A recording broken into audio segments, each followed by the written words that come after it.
اہم چیز ہے. میں چاہوں گا کہ مصباح الہدیٰ پروگرام ہے اور ہدایت کا چراغ، میں چاہوں گا کہ سرکار سید الشہداء کی زندگی کے حوالے سے لیکن ایک کلی سوال میں آپ کے سامنے کرتا ہوں. ایک کامن کوشچن ہے، وہ یہ ہے کہ ہماری زندگی کے دو حصے ہیں، ایک جو دنیا میں ہم جیتے ہیں اور ایک جو ہماری آخرت کا حصہ ہے. میں چاہوں گا کہ سرکار کی زندگی کے جو آپ کے تمام زندگی کے جو حصے ہیں ہماری دنیاوی زندگی میں کس حد تک مؤثر ہے اور ہماری اخروی زندگی تک، آپ اس کا خلاصہ کریں گے تو میں چھوٹے چھوٹے سوالات آپ کے سامنے کروں گا. بسم اللہ الرحمن الرحیم.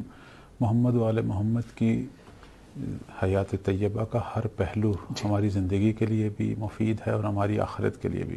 بے شک. اصل میں ایک مسلمان کی زندگی جو ہے وہ اس کی آخرت سے جدا نہیں ہے. جیسے ہم کہتے ہیں کہ دین جو ہے وہ سیاست سے جدا نہیں ہے.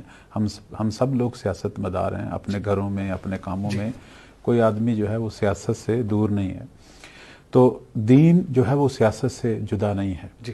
ایک دینی زندگی اور شیطانی زندگی میں فرق ہی یہی ہے. اگر ہم دین کو جدا سمجھیں، محمد و آل محمد کی تعلیمات کو جدا سمجھیں، محمد و آل محمد کی تعلیمات کے دو رخ ہے ہی نہیں ہے، وہ ایک ہی رخ ہے. وہ ایک ایسی زندگی ہمیں بتاتے ہیں کہ جس میں آخرت ساتھ ہے. یعنی ہم نے آغاز کرنا ہے اس سے زندگی کا کہ جس کا اختتام صرف خدا کو معلوم ہے. یہ دنیا اس کا پہلا مرحلہ ہے. محمد و آل محمد صلوات اللہ علیہ نے ہمیں ہمیشہ جو ہے وہ ہدف کی طرف نگاہ کرنے کا حکم دیا ہے.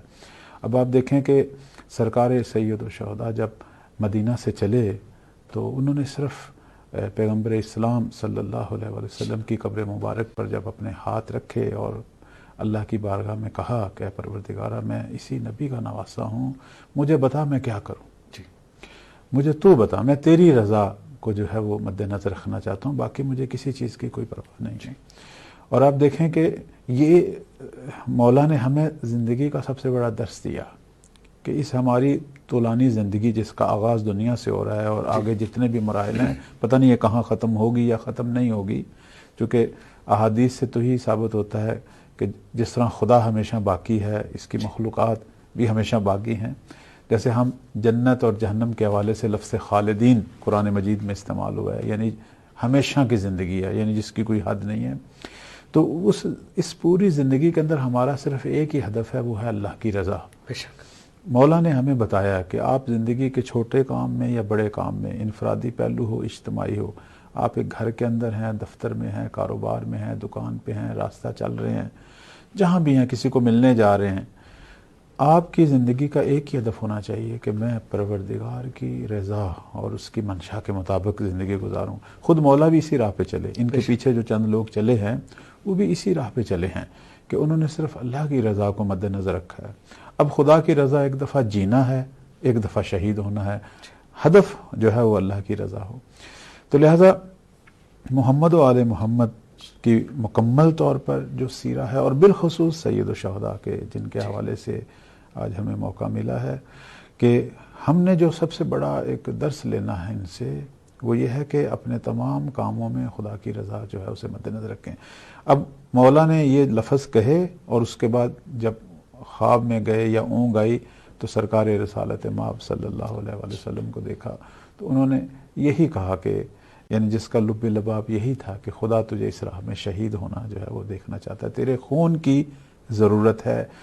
اس وقت یہ امت اسلام بیدار ہوگی، اس وقت دین الہی بچے گا، اس وقت محمد بچے گا، توحید بچے گی، ہر چیز جو ہے حسین تجھ پہ جو ہے وہ تیری شہادت پہ جو ہے وہ منحصر ہوگی. اور آپ دیکھیں کہ مولا نے اس حوالے سے کوئی کمی نہیں چھوڑی.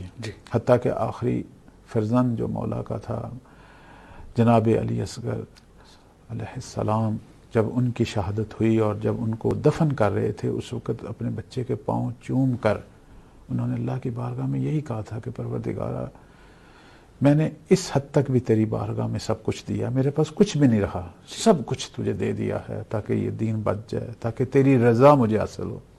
حتیٰ کہ جب آپ سجدے میں تھے اور وہ ملعون وار کر رہا تھا اس وقت بھی جو اشعار میرے مولا جو ہے وہ زمزمہ فرما رہے تھے اس میں بھی یہی کہہ رہے تھے کہ ساری مخلوق کو چھوڑ کر آیا ہوں صرف تیری خاطر تاکہ تیری رضا مجھے حاصل ہو. تو ہماری اصل زندگی کا ہدف یہ ہے، باقی سارے درس ہیں. یعنی اب اگر ہم یہ کہیں کہ ہم نے مولا حسین سے کیا لیا، کربلا سے کیا لیا، وہ سارے درس ہیں، وہ زندگی کے مختلف پہلوؤں سے تعلق رکھتے ہیں. لیکن یہ جو چیز میں نے بیان کی ہے یہ پوری زندگی کا خلاصہ ہے. وہ زندگی جس کا آغاز یہاں سے ہو رہا ہے اور انشاءاللہ جنت میں ہم نشینی کرنی ہے محمد وال محمد سے. تو اس ساری زندگی کا یہ جو سفر ہے، چاہے یہ چند روزہ سفر میری دنیا کا، اس میں پروردگار کی رضا اگر میری مد نظر ہے تو میں محمد وال محمد کی سیرت پہ ہوں. اور زندگی کا کوئی پہلو اس سے خالی نہیں ہے. ہم سوچ بھی نہیں سکتے کہ کوئی ایسا سانس آئے یا کوئی ایسا لحظہ آئے جو اللہ کی رضا سے خالی ہو سکتا ہے. نہیں، ہاں وہ جو خالی کرتے ہیں وہ جہالت ہے، کساوت ہے، گناہ ہے، حماقت ہے، کفر ہے، شرک ہے، منافقت ہے، جو بھی ہے اس سے پناہ مانگنی چاہیے اور اپنے آپ کو محمد وال محمد سے متمسک رکھنا چاہیے.